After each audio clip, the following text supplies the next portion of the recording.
morning, Lieutenant Cadet, Palm Beach Fire Rescue here. Today we're going to discuss the grip hoist that we have on the units. We have two, a TU-28 and a TU-32. Both are located on Tactical 97, officer side, second compartment, sitting right here in the back. Okay.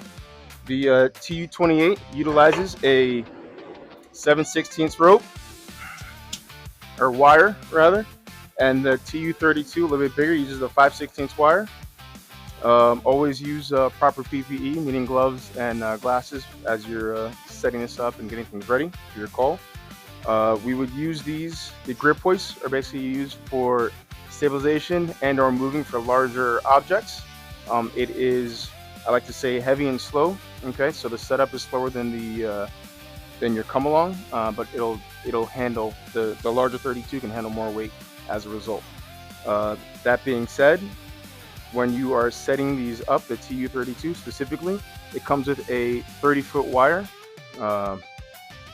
lower here at a maximum of 3,000 pounds. Okay, so once we establish that we'll be setting this up, you need to anchor the devices. We're going to be looking for a bomb-proof anchor. Bomb-proof simply means something that if a large explosion were to go off near it or next to it or by it, it would still be standing. So something that's going to functional and basically hold up to 3,000 pounds and or more. You generally start with slings.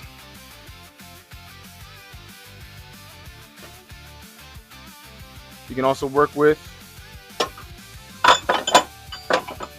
a shackle and or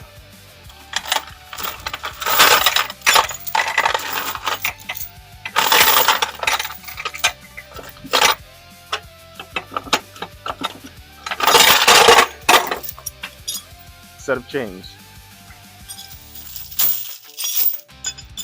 So for the ease of this video, for the ease of this demonstration, we'll just be using a shackle with our sling for setup. Good morning. So now we're ready to set up our anchoring points. In this particular demonstration, we have UTV 97 down there that's hanging over a cliff. So we either want to pull it off of that cliff just a little bit or hold it in place so it doesn't go any further, but stabilize the vehicle. On this side, we already have a team that set up the anchoring on this side. We're going to go ahead and set up the anchoring down here. We're going to use our clevis shackle. Opens up like such. It has one threaded end, one non-threaded end. Goes into the non-threaded, threads all the way down. We have our sling here. This is a 8-foot sling rated at 15,000 pounds. In end to end, we're getting 15,000 pounds at 8-foot reach. In a basket, we're getting 30,000 pounds, but not only a 4-foot reach. And in a cinch or girth hitch method,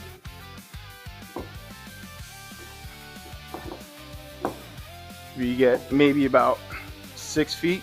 You want to cinch that down, but we get about 6 feet, but we're losing a fourth of our rating, so call that about 12,000, 10,000 pounds.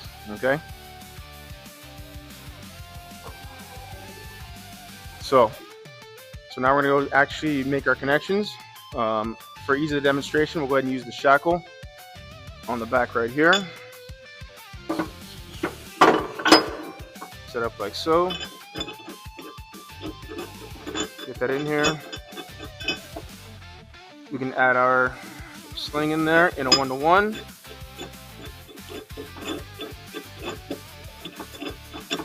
Tighten that down. Always ID 10T check everything. Now we can bring this connection point back to here. And now we get to our grip hoist. Okay. So the grip hoist functions. It's very simple. At the top, we have a lock and an unlock. Here we have what's called firefighter proof. This is your release, and this is your pull. Okay. Using this mechanism, it'll pull the wire in. Using this mechanism, it'll pull the wire. It'll release the wire out. We're gonna go ahead. We're gonna start on our anchor point on this side, but before we do that, I'm sorry. This also has a lock and unlock method function. Okay. Right now it is unlocked to the back, so that allows us to free feed from this direction, free feed the wire in. Okay, when you want to lock it, pull back just a little bit, push the release, and let it run forward. And now the grip hoist will lock onto the wire, and it'll now only move whether you're doing do the release or the pull handles. Okay, to unlock, same thing. Put slight pressure, push the release, bring it all the way back to it clicks to lock it out, and now you can kind of free run, free spool the wire through the grip hoist. So we're on our UTV now. We're ready to make our connection here. So let's take, I know we see the winch here. Let's take this out of play. Okay. Typically, you like to wrap this bar, which is attached to the frame. That makes it bomb proof. Most people will come in and just do one of these and add your clevis and make your attachment. While this may look good, we consider this the death triangle. This does not work for us. It puts undue stress on the outside of the frames, not allowing us to pull properly. The proper mounting points for this strap here, bring it into the middle, and then bring all of this together.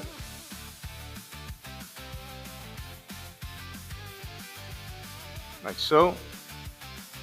In this particular setup, we're going to take our wire that we've already unspooled, run the clevis pin through the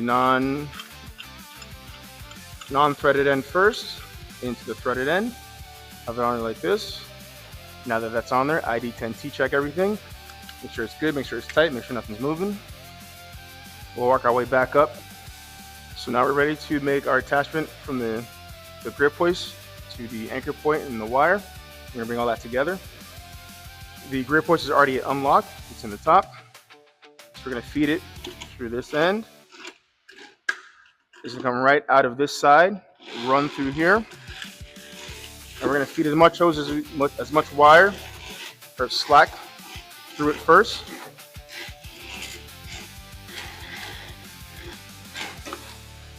Before we get a little bit of tension on there.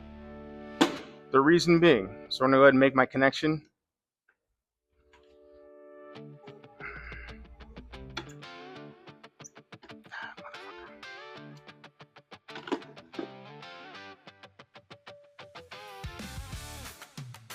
So now we're ready to set up our anchor point with loading the wire into the grip hoist.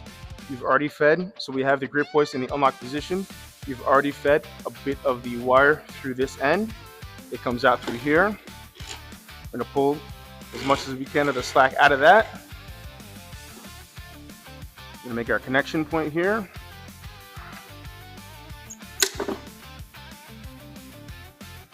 Attach that to the sling. And now we're set up on this. The reason why you want to pull all the wire out of your slack is because with every throw of this device, you're only gaining, you're only pulling about half an inch going in and out, in and out, in and out. So at what, 30 feet of wire, it's going to take a long time to get all the slack out. So loaded, unlocked, get all your slack to where you have it pre-tensioned. At that point, lock it into place, and then you can begin your haul maneuvers. So we're gonna grab our breaker bar essentially here. It's basically your handle for the grip hoist. You'll notice there's a notch on the bottom of it. Okay, you can see that. That notch is gonna line up with the little piece here on the handle, just like so. You make that attachment. We're going to lock. Now that we've pulled most of the slack out, we're going to lock the grip hoist into place. Make sure that locks. Once that does that, and I will slowly start to winch it up. As you start to pull tension on the device, take a stop midway, make sure everything's still in place, make sure nothing moved, make sure nothing came out of where you want it to be, and that everything is kind of where as it is and as it should be. Ready to have Firefighter Rivera in the unit, ready to guidance. He's already checked that as it pulled tension. We're looking back here, we've pulled tension, we're good, everything's in place, we're good to go. And we'll just continue to which is the device. And as you can see, we're already moving. You see the tires? We're already moving the UTV with very little ease.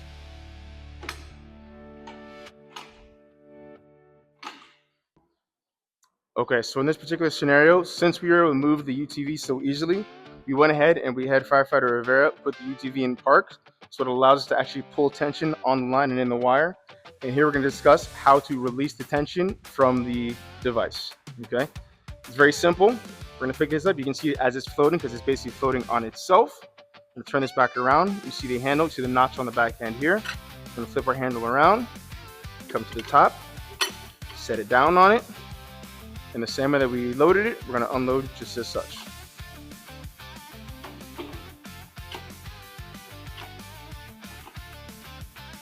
And once enough tension comes out of your system or your vehicle's placed where you want it to be, once we're done moving the vehicle or stabilizing the vehicle, face up and off, and you can disconnect from both your anchor points. So in the first demonstration, we had the ideal setup where your anchor point is directly in line with what you're pulling. Okay, but seeing that we work a perfect job in an imperfect world, when your anchor point is not in line, we saw the anchor point here on Tactical 9.7, but our UTV is not in line. We're going to use what's called a change of direction. You can do two types of change of directions. The first is a static. We just have a simple pulley hooked to, you have a sling wrapped around another bomb-proof anchor with your pulley, or you can do the come along, which gives you a little bit of play where it allows you to basically move where that change of direction lies. But for the purpose of this video, we'll just go ahead and use the static one, and later on you'll learn about the dynamic. So we'll come here. We've already pre-wrapped our bomb-proof anchor using a basket method. I'm gonna go ahead and make our attachment point here. Unscrew the top like so. So we can add our wire. So you basically load the pulley.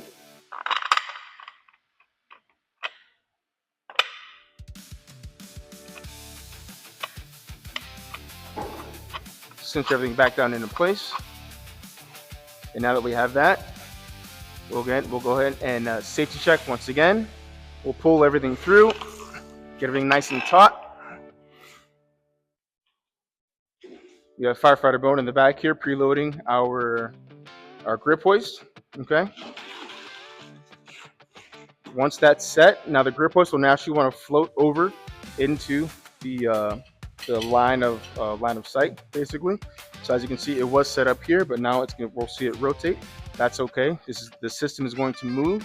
As long as that system moves, we watch it. We make sure that all our anchor points are still in place and none have kind of moved out of their respective area.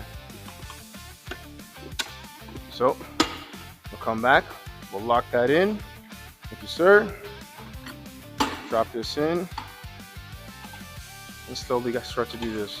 Slowly start to winch our cable. As you can see, we're already lifting on the UTV from that back end. And once we get enough through, we'll start to see our change of direction lift as well. At the same time, as you set this up, you see where our anchor point is? It's about 1.5 feet high. Essentially, if we want to kind of maintain this plane here. And so ideally, if we can, as we start to add more tension into this system, we want to lift our change of direction to about the same height.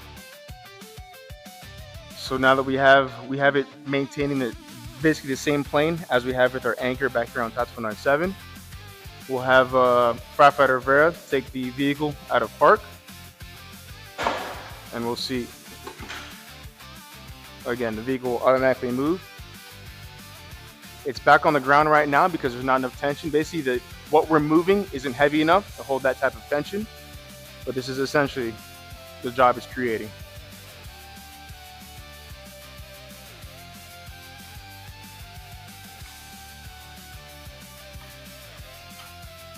All right, to coil up the 60-foot cable here, it gets a little tricky.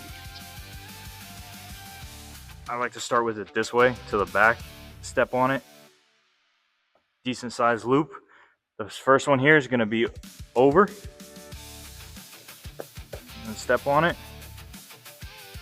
Once you get a few going, it gets easier. And then grab and pull underneath. Make the same size. Back over top.